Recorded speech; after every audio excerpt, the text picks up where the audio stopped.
राम गुरु ब्रह्मा गुरु विष्णु गुरुदेवो महेश्वरा गुरु साक्षात् परब्रह्म तस्मै श्री गुरुवे नमः। ओम नमः। आदो देवकी देवगर्भजननं गोपीगिरिवर्धनं मायापूतन जीवतापहरणं गोवर्धनोद्धारणं कंसच्छेदन कौरवादिहननं कुन्तीसुतापालनम् एतत् श्रीमद्भागवतं पुराणकथितं श्रीकृष्णलीलामृतम्। करारविन्देन पदारविन्दं मुखारविन्देन विनवेश्रयन्तं बटस्य पत्रस्य पुटे शयानं बालं मुकुन्दं मनसा स्मरामि। श्रीकृष्ण गोविन्द हरे मुरारे हे नाथ नारायण वासुदेवा जिह्वे पिबस्वामृतमेव देवा गोविन्द दामोदर माधवेति विक्रेतुकामाखिलगोपकन्या मुरारिपादार्पितचित्तवृत्ति दद्यादिकं मोहवसादवोचत् गोविन्द दामोदर माधवेति। गृहे गृहे गोपवधूकदम्बा सर्वे मिलित्वा समवाप्य योगम् पुण्यानि नामानि पठन्ति नित्यं गोविन्द दामोदर माधवेति। सुखं शयानं निलये निजेऽपि नामानि विष्णो प्रवदन्ति मर्त्या ते निश्चितं तन्मयतां व्रजन्तीं गोविन्द दामोदर माधवेति। जिह्वे सदेवा भजसुन्दराणि नामानि कृष्णस्य मनोहराणि समस्तभक्त्यार्थितविनाशनानि गोविन्द दामोदर माधवेति। सुखावसाने इदमेव सारं दुःखावसाने इदमेव गेयं देहावसाने तुदमेव जाप्यं गोविन्द दामोदर माधवेति। जिह्वे रसज्ञे मधुरप्रिये त्वं सत्यं हितं त्वां परमं वदामि आवर्तयेऽर्था मधुराक्षराणि गोविन्द दामोदर माधवेति। त्वामेव याचे मम देहि जिह्वे समागते दण्डधरे कृतान्ते वक्तव्यमेवं मधुरं सुभक्त्या गोविन्द दामोदर माधवेति। श्रीकृष्ण राधा वरगोकुलेषु गोपाल गोवर्धननाथ विष्णु जिह्वे पिबस्वामृतमेतदेव गोविन्द दामोदर माधवेति। आं निगमकल्पतरोर्गलितं फलं शुकमुखाद्रव अमृतसंयुतं पिबत भागवतं रसमालया मुहरहो रसिका भुवि भावका। भगवान श्री कृष्णचंद्र नारायण जी के चरण कमलों में नतमस्तक होकर के गुरु श्री वेद व्यास जी, गुरु श्री माधवाश्रम जी, गुरु श्री नारद जी, गुरु श्री शंकराचार्य आदि गुरु शंकराचार्य जी, गुरु श्री सुखदेव जी, गुरु श्री सुत जी के चरण कमलों में नतमस्तक होकर के मैं ये श्रीमद् भागवत महापुराण दसम स्कंद के अष्टम अध्याय को पढ़ने जा रहा हूँ, जिसमें आज श्री कृष्ण भगवान के नामकरण संस्कार और बाल लीलाओं के बारे में दिया गया है। श्री शुकवाच गर्ग पुरोहितो राजन् यदो नामसो महता तपा व्रजाम जगामानन्दस्य वसुदेव प्रचोदिता तं दृष्ट्वा परं प्रीता प्रत्युत्थाय कृताञ्जलि आनर्चाच दोज छदीया प्रणिपाता पुरोसरम शुभविष्टं कृतातिथ्यं गिरासूर्णतया मुनिं नन्दयित्वा ब्रुविद्ब्रह्मन् पूर्णस्य कर्वामुखिं महद्विचलनं निर्णं गृहाणां दीनचेतसां निःश्रेयसाय भगवन् कल्पते नान्यथा क्वचित् ज्योतिषामयनं साक्षात् यत् यतज्ञानमतीन्द्रियं प्रणीतं बहुता येन पुमान् वेदपरावरं त्वं हि ब्रह्मविदां श्रेष्ठ संस्कारान् कर्तुम् अर्हसि बालयोरानयोर्नृणां जन्मनां ब्राह्मणो गुरुः। श्री सुखदेव जी कहते हैं कि परीक्षित यदुवंशियों के कुल पुरोहित थे। श्री गर्गाचार्य जी वे बड़े तपस्वी थे। वसुदेव जी की प्रेरणा से वे एक दिन नंद बाबा के गोकुल में आए। उन्हें देखकर नंद बाबा को बड़ी प्रसन्नता हुई। वे हाथ जोड़कर उठ खड़े हुए, उनके चरणों में प्रणाम किया। इसके बाद वे स्वयं भगवान ही हैं इस भाव से उनकी पूजा की। जब गर्गाचार्य जी आराम से बैठ गए और विधि पूर्वक उनका आतिथ्य सत्कार हो गया, तब नंद बाबा ने बड़ी ही मधुर वाणी से उनका अभिनंदन किया और कहा, भगवान आप तो स्वयं पूर्ण काम हैं, फिर भी मैं आपकी क्या सेवा करूं।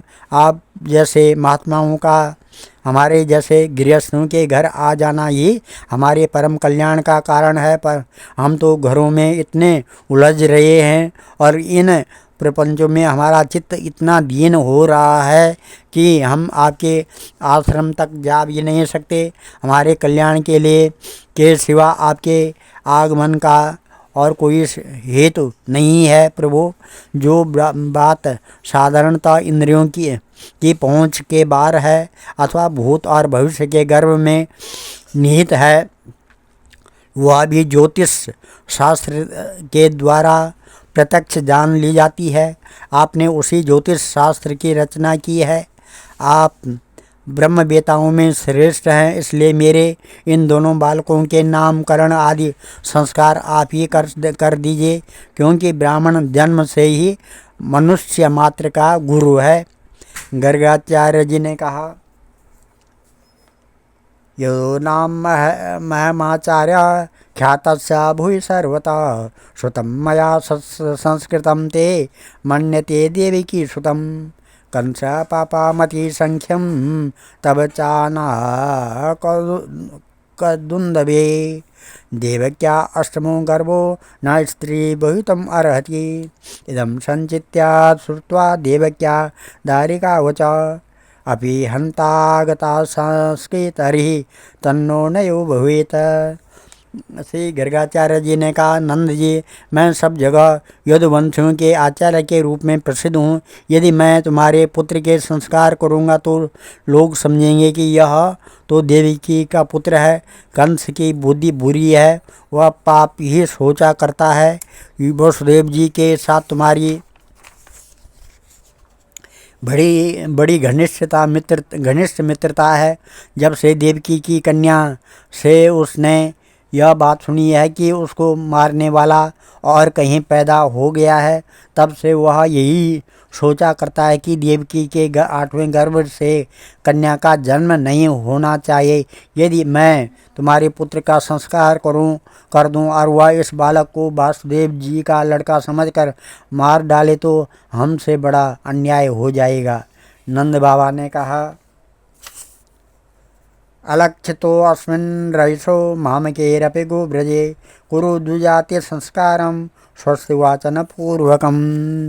नंद बाबा ने कहा, आचार्य जी, आप चुपचाप इस एकांत गौशाला में केवल स्वस्ति वाचन करके इस बालक का द्विजाति समुचित नामकरण संस्कार मात्र कर दीजिए। औरों की कौन कहे, मेरे सगे संबंधी भी इस बात को न जानने पावें।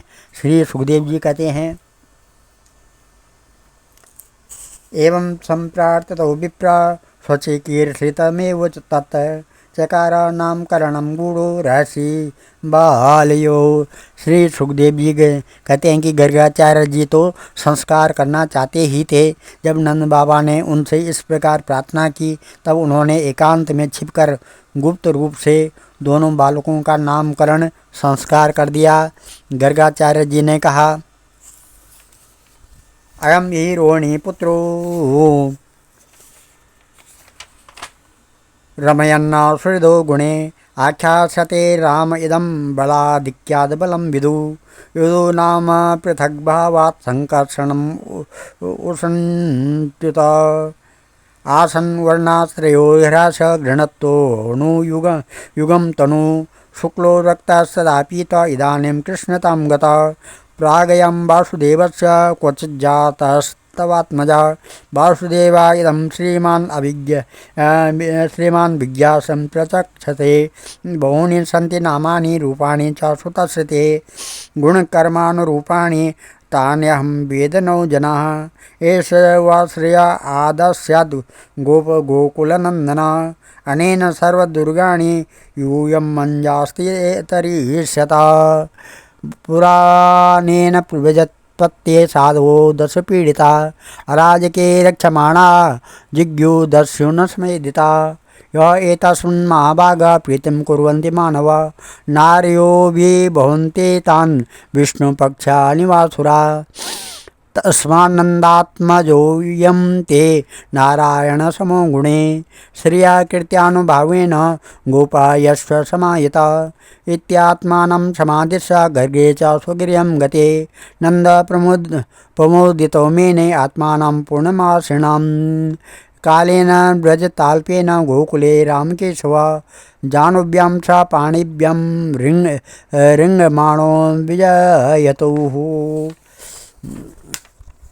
गर्गाचार्य जी ने कहा, यह रोहिणी का पुत्र है इसलिए इसका नाम होगा रोहिणी।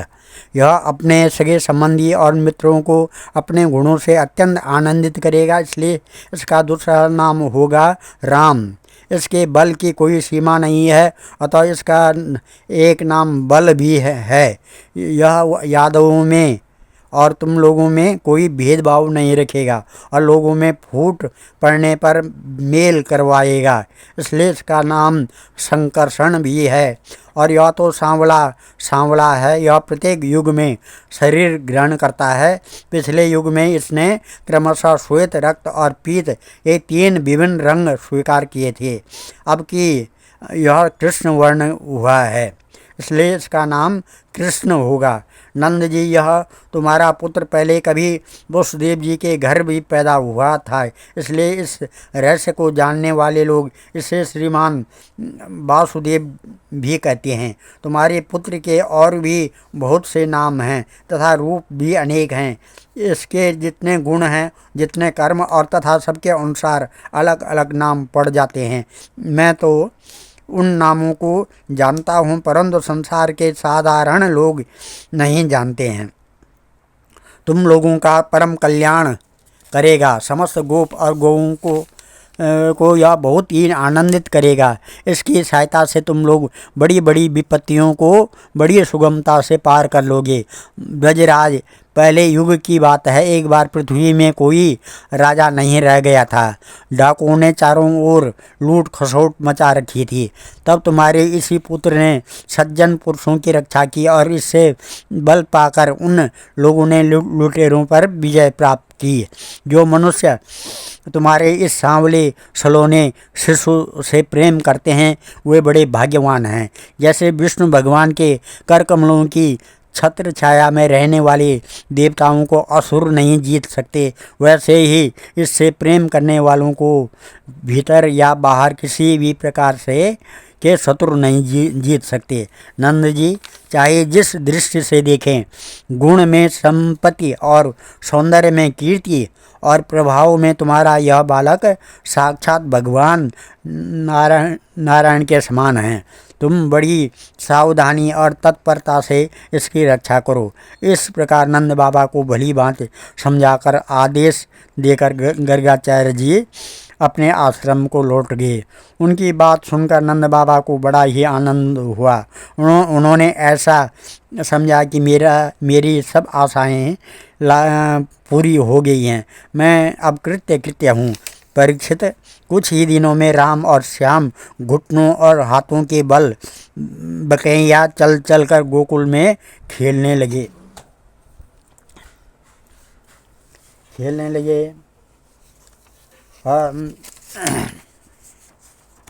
तावान्द्रयुग्ममनुकृष्य सरीसृपन्तो घोषा प्रघोष रुचिरं व्रजकर्मदपेषु तन्नादृष्टमनसा वनसृत्य लोकं मुग्धा प्रभीतमवदुपेयतुरन्ते मात्रो तन्मातरो निजसुतो गृणया सुवन्तो पङ्काङ्गरागरुचिरा वपो गृहदौर्व्यां दत्त्वां स्तनं प्रविवतो स्म मुखं निरीक्ष्य मुग्धा स्मिताल्पदशनं ययतु प्रमोदम्।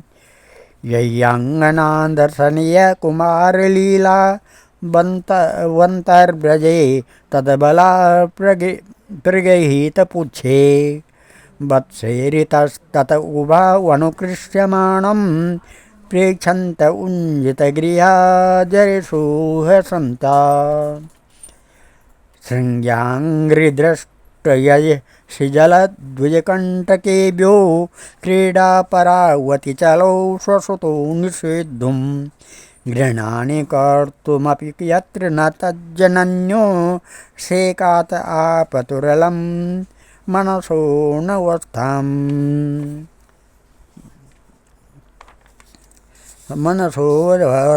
दोनों भाई अपने नन्हे पाँवों को गोकुल की कीचड़ में घसीटते हुए चलते। उस समय उनके पाँव और कमर के घुंघरू रुनझुन बजने लगते। वह शब्द बड़ा भला अच्छा मालूम पड़ता। वे दोनों स्वयं वह ध्वनि सुनकर खिल उठते थे। कभी कभी वे रास्ते चलते किसी अज्ञात व्यक्ति के पीछे हो लेते। फिर जब देखते कि यह तो कोई दूसरा है तब झक से रह जाते और डर कर अपनी माताओं रोहिणी जी और यशोदा जी के पास लौट आते। माताएं यह सब देख देख कर स्नेह से भर जाती। उनके स्तनों से दूध की धारा बहने लगती थी। जब उनके दोनों नन्हे नन्हे शिशु अपने शरीर में कीचड़ अंगराग लगाकर लौटते तब उनकी सुंदरता और भी बढ़ जाती थी। माताएं उन्हें आते ही दोनों हाथों में गोद में लेकर हृदय से लगा लेती और दूध पिलाने लगती। जब वे दूध पीने लगते और बीच बीच में मुस्कुरा कर अपनी माताओं की ओर देखने लगते तब वे उनकी मंद मंद मुस्कान, छोटी छोटी दंतुलियां और भोला बाला मुंह देखकर आनंद के समुद्र में उतारने लगती थी। जब राम और श्याम दोनों कुछ और बड़े हुए तब ब्रज में घर के बाहर ऐसी ऐसी बाल लीलाएँ करने लगे जिन्हें गोपियाँ देखती ही रह जाती। जब वे किसी बैठे हुए बछड़े के पूँछ पकड़ लेते और बछड़े डर कर इधर उधर भागते तब वे दोनों और भी जोर से पूँछ पकड़ कर लेते और बछड़े उन्हें घसीटते हुए दौड़ने लगते। गोपियाँ अपने घर का काम धंधा छोड़कर यही सब देखती रहती और हंसते हंसते लोटपोट होकर परम आनंद में मग्न हो जाती। कन्हैया और बलदाऊ दोनों ही बड़े चंचल और बड़े खिलाड़ी थे। वे कहीं हिरन, गाय आदि सींग वाले पशुओं के पास दौड़ जाते तो कहीं धधकती हुई आग से खेलने के लिए कूद पड़ते। कभी दांत से काटने वाले कुत्तों के पास पहुंच जाते तो कभी आंख बचाकर तलवार उठा लेते। कभी कुएं या गड्ढे के पास जल में गिरते गिरते बचते। कभी मोर आदि पक्षियों के निकट चले जाते और कभी कांटों की ओर बढ़ जाते थे। माताएं उन्हें बहुत बरजती परंतु उनकी एक न चलती। ऐसी स्थिति में घर का काम धंधा भी नहीं संभाल पाती। उनका चित्त बच्चों को भय की वस्तुओं से बचाने की चिंता से अत्यंत चंचल रहता था। काले नाल्पेन राजर्षे रामकृष्णस्य गोचरे अगृह्य जानवीपाद्भिः विचिक्रमतुरञ्जसा ततस्तु भगवान् कृष्णो वयस्वेर्ब्रज बालके स रामो मृजश्रेणं चिक्रीडे जनयन्मुदं कृष्णस्य गोप्यो रुचिरं वीक्ष्य कौमारचापलं शृण्वता किल तन्मातुरीति होतु समागता वत्सान्मुञ्चन् क्वचित् समये क्रोशसंजातः सा तेयं स्वाद्वत् ददत दधिपया कल्प्यते स्तेययोग्ये मर्कान् भोक्षन् विभजति सते नातिभाण्डं भिनत्ति द्रव्यालाभे सग्रकुपितयात् उपक्रोश्यत्यकोकान्त हस्ताग्रायो रचयति विधिं पीठकोलुखलाद्ये छिद्रं हन्ता निहत वयुना सिक्य भाण्डेषु तद्वित् ध्वान्तागारे धृतमणिगणं स्वाङ्गमर्थप्रदीपं काले गोप्यो यर्हि गृहकृतेषु सुव्यग्रचित्ता एवं धर्षार्जान्युसति कुरुते मोहनादीन वास्तु स्तेयोपाये विरचितकृतिषु प्रतीको यथास्ते इत्थं स्त्रीभिः सभयनयना श्रीमुखालोकिनीभिः व्याख्यातार्थं प्रहसितमुखिना ह्युपालब्धमेच्छत् एकदा क्रीडमाणास्ते रामाजा गोपधारका कृष्णो मदं भक्षिता वानिति मात्रे नवेदयन् सामृत्वा करे कृष्णम् उपलभ्य हिते शनि यशोदा भय संभ्रान्ते प्रेक्षणा समभासत कस्मात् मृद मदान्तात्मान् भवान् भक्षितवान् रः वदन्ति तावकाहीति कुमारास्ते ग्रजोप्ययम्। इस प्रकार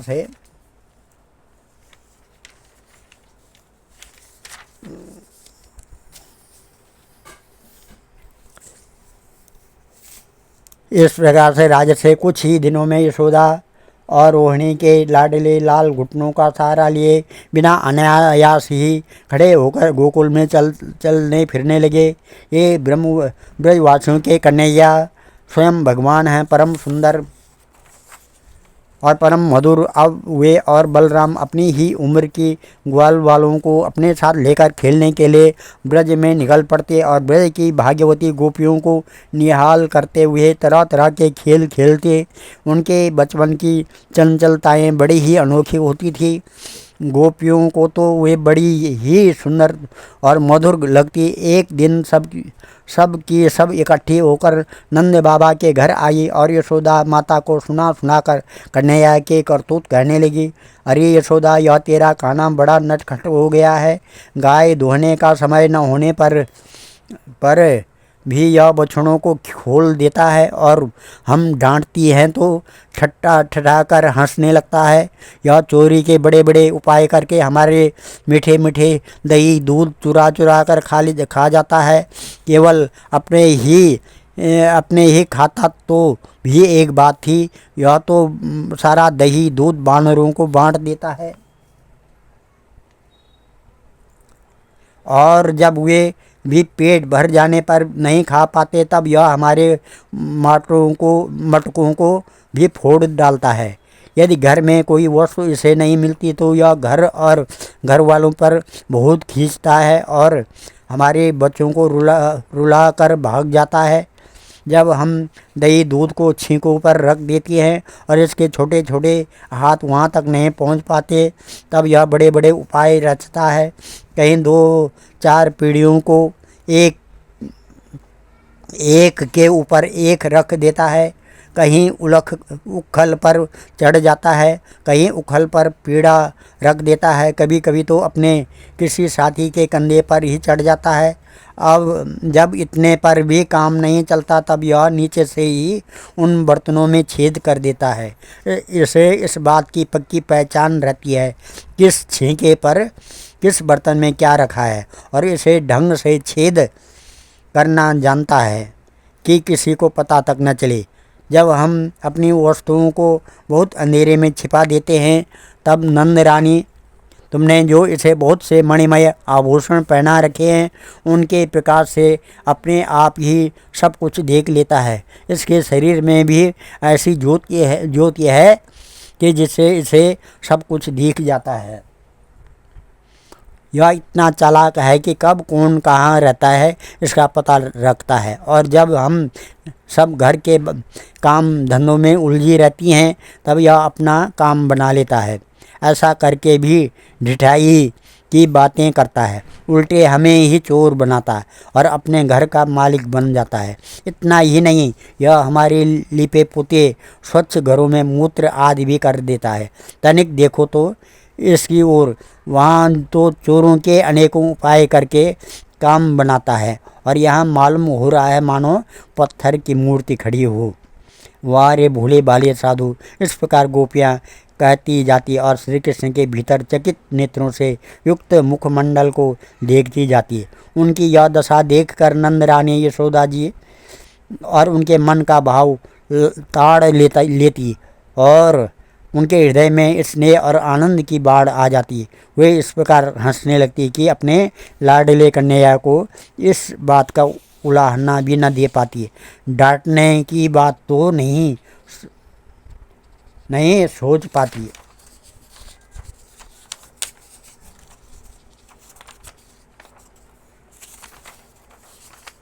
एक दिन बलराम आदि श्री कृष्ण के पास आकर कहा, माँ, कन्हैया ने मिट्टी खाई, साथ खेल रहे थे। उन लोगों पर माँ यशोदा के हितैषी यशोदा ने श्री कृष्ण के हाथ पकड़ लिया। उस समय श्री कृष्ण की आंखें डर के मारे नाच रही थी। यशोदा मैया ने डांट कर कहा, क्यों रे नटखट, तू बहुत ढीठ हो गया है। तूने अकेले में छिपकर मिट्टी क्यों खाई है? देख तो तेरे दल के तेरे सखा क्या कह रहे हैं। मेरे बड़े भैया बलदाऊ भी तो उन्हीं की ओर से गवाही दे रहे हैं। भगवान श्री कृष्ण ने कहा, नाहं भक्षितावानं वा सर्वे मिथ्या विशंसिना, यदि सत्या गिरस्तर्हि समक्षं पश्य मुखम, यदेवं तर्हि बदेहि त्यक्तु स भगवान हरि। व्यादत्तव्या हते सर्व्या क्रीडा मनुज बालक, सा तत्र ददृशे विश्वं जगत स्नायुचखं दिशा, साद्री द्वीपाब्दे भूगोलं सवायाग्निन्दुतारकं, ज्योतिश्चक्रं जलं तेजो नभस्वानां वेदेव च, वैकारिणानि इन्द्रियाणि मनोमात्र गुणाश्रयः।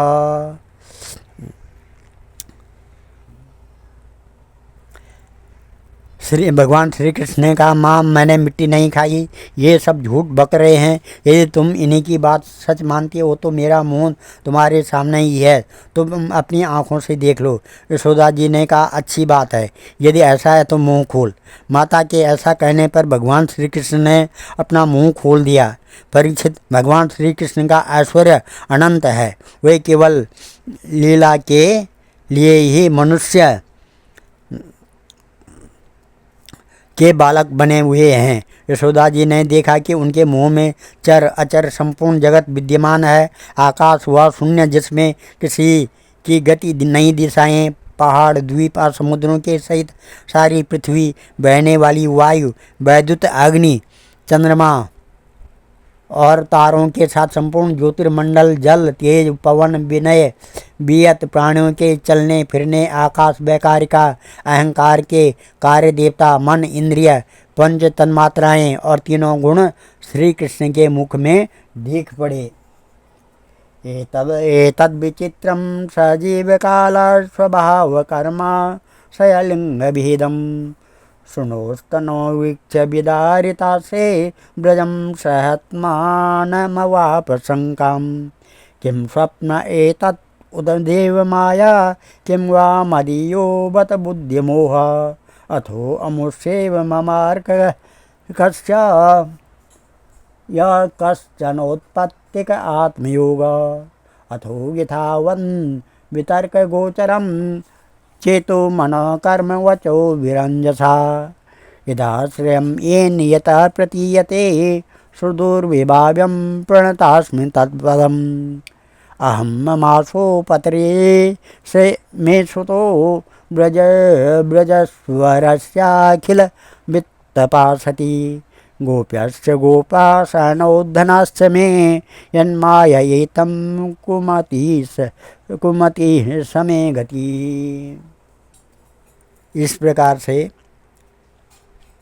परीक्षित जीव काल स्वभाव कर्म उनकी वासना और शरीर आदि के द्वारा विभिन्न रूपों में दिखने वाला यह सारा विचित्र संसार संपूर्ण ब्रज और अपने आप को भी यशोदा जी ने श्री कृष्ण के नन्हे से खुले हुए मुख में देखा। वे बड़ी ही शंका में पड़ गई। वे सोचने लगे कि यह कोई स्वप्न है या भगवान की माया, कहीं मेरी बुद्धि में ही तो कोई भ्रम नहीं हो गया है। संभव है मेरे इस बालक में ये कोई जन्मजात योग सिद्धि हो गई हो।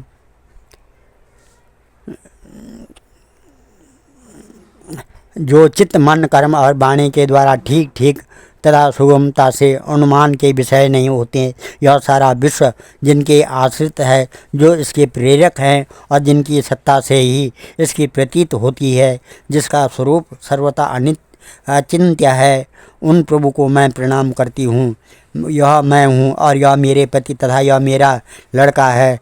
साथ ही मैं ब्रजराज की समस्त संपत्तियों की स्वामिनी धर्म पत्नी हूँ। ये गोपियाँ गोप और गोधन मेरे अधीन हैं, जिनकी माया से मुझे इस प्रकार की कुमति घेरे हुए है। वे भगवान ही मेरे एकमात्र आश्रय हैं, मैं उनकी शरण में हूँ। इत्थं विदित तत्त्वायां गोपिकायां स ईश्वर वैश्वी व्यततोन्मायां पुत्र स्नेहमयीं विभु सद्यो नष्ट स्मृति गोपी सारोप्या अहरो आत्मजां प्रबुद्धे स्नेह कलिल हृदया आसीत् यथा पुरा त्रया च उपनिषद्या स सांख्ययोगे सात्वते उपगीयमान महात्म्यं हरि सामान्यतात्मजम्। इस प्रकार से जब इस प्रकार यशोदा माता श्री कृष्ण का तत्व समझ गई, तब सर्वशक्तिमान सर्वव्यापक प्रभु ने अपनी पुत्र स्नेहमयी वैष्णवी योगमाया का उनके हृदय में संचार कर दिया। यशोदा जी को तुरंत वह घटना भूल गई। उन्होंने अपने दुलार लाल को गोद में उठा लिया। जैसे पहले उनके हृदय में प्रेम का समुद्र उमड़ता रहता था, वैसे ही फिर उमड़ने लगा। सारे वेद उपनिषद सांख्य योग और भक्तजन जिनके महात्म्य गीत गाते गाते अगाते नहीं, उन्हीं भगवान को यशोदा जी अपना पुत्र मानती थी। राजा परीक्षित ने कहा, नंद के किम करोद ब्रह्मन् श्रेयम एवं महोदयम यशोदा च महाभागा पवोपयस्यास्तनं हरि पितरो नान्नं विन्देतां कृष्णोदारार्भके हितं गापन्यद्यापि कवयो यल्लोक समलापहम्। राजा परीक्षित ने पूछा, भगवान नंद बाबा ने ऐसा कौन सा बहुत बड़ा मंगलमय साधन किया था, और परम भाग्यवती यशोदा जी ने भी ऐसी कौन सी तपस्या की थी जिसके कारण स्वयं भगवान ने अपनी श्रीमुख से उनका दुग्ध पान किया। भगवान श्री कृष्ण ने बाल लीलाएं जो वे अपने ऐश्वर्य और महत्ता आदि को छिपाकर ग्वाल बालों में करते हैं, इतनी पवित्र हैं कि उनका श्रवण कीर्तन करने वाले लोगों के भी सारे पाप ताप शांत हो जाते हैं। त्रिकालदर्शी ज्ञानी पुरुष आज भी उनका गान करते रहते हैं। वही लीलाएं उनके जन्मदाता माता पिता देवकी वसुदेव जी को तो देखने तक को न मिली, और नंद यशोदा उनका अपार सुख लूट रहे हैं। इसका क्या कारण है? श्री शुकवाच द्रोणो वसूनां प्रवरो धरया स पारेया करिष्यमाण आदेशां ब्राह्मणस्तमुवाच जातिर्योर्न महादेवे भूयि विश्वेश्वरे हरो भक्ति स्यात् परमालोके यञ्जाङ्यो दुर्गतिं तरेत आश्रित्याक्तो स भगवान् व्रजे द्रोणो महायशा यज्ञे नन्दये इदं ख्यातो यशोदासा धराभवत् ततो भक्तिर्भगवती पुत्री भूते जनार्दने दम्पत्योर्नितरामासीत् गोपीषु भारता कृष्णो ब्राह्मणा आदेशं सत्यं कर्तुं व्रजे विभु स राम वसश्चक्रे तेषां प्रीति स्वलीलया। श्री सुखदेव जी ने कहा, परीक्षित, नंद बाबा पूर्व जन्म में एक श्रेष्ठ वसु थे। उनका नाम था द्रोण और उनकी पत्नी का नाम था धरा। उन्होंने ब्रह्मा जी के आदेशों का पालन करने की इच्छा से उनसे कहा, भगवान, जब हम पृथ्वी पर जन्म लें तब जगदीश्वर भगवान श्री कृष्ण में हमारी अनन्य प्रेममयी भक्ति हो, जिस भक्ति के द्वारा संसार में लोग अनायास ही दुर्गतियों को पार कर जाते हैं। ब्रह्मा जी ने कहा, ऐसा ही होगा। वे ही परम यशस्वी भगवानमय द्रोण ब्रज में पैदा हुए और उनका नाम हुआ नंद, और वे ही धरा इस जन्म में यशोदा के नाम से उनकी पत्नी हुई। परीक्षित, जब इस जन्म में जन्म के मृत्यु के चक्र से छुड़ाने वाले भगवान उनके पुत्र हुए और समस्त गोपियों की अपेक्षा इन पति पत्नी नंद और यशोदा जी का उनके प्रति अत्यंत प्रेम हुआ। ब्रह्मा जी की बात सत्य करने के लिए भगवान श्री कृष्ण बलराम जी के साथ ब्रज में रहकर समस्त ब्रजवासियों को अपनी बाल लीला से आनंदित करने लगे। आनंदित करने लगे। इस प्रकार से आज हम इस अध्याय को यहीं पर समाप्त करते हैं, कथा को यहीं पर विराम देते हैं। कल 9वां अध्याय होगा। 9वें अध्याय में श्री कृष्ण का उखल से बांधा जाना, ये प्रसंग चलेगा। अधरम मधुरम वदनम मधुरम नयनम मधुरम हर्षितम मधुरम हृदयम मधुरम गमनम मधुरम मधुराधिपते अखिलम मधुरम वचनम मधुरम चरितम मधुरम वसनम मधुरम बलितम मधुरम चलितम मधुरम भ्रमितम मधुरम मधुराधिपते अखिलम मधुरम वेणु मधुरो रेणु मधुरम पाणिर्मधुर पादो मधुरो नृत्यं मधुरम संख्यं मधुरम मधुराधिपते अखिलं मधुरम गीतं मधुरम पीतं मधुरम भुक्तं मधुरम सुप्तं मधुरम रूपं मधुरम तिलकं मधुरम मधुराधिपते अखिलं मधुरम करणं मधुरं तरणं मधुरं हरणं मधुरं स्मरणं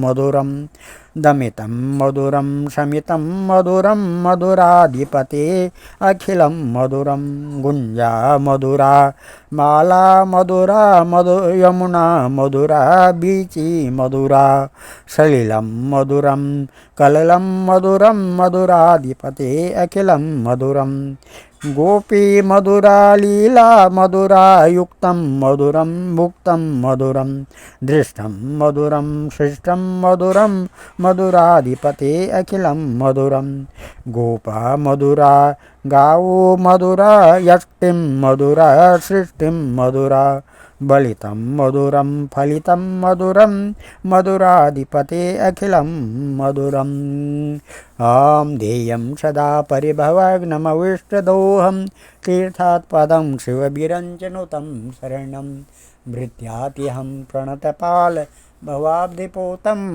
वन्दे महापुरुषते चरणारविन्दं सर्वे भवन्तु सुखिनः सर्वे सन्तु निरामया सर्वे भद्राणि पश्यन्तु मा कश्चित् दुःखभाग् भवेत्। धन्यवाद।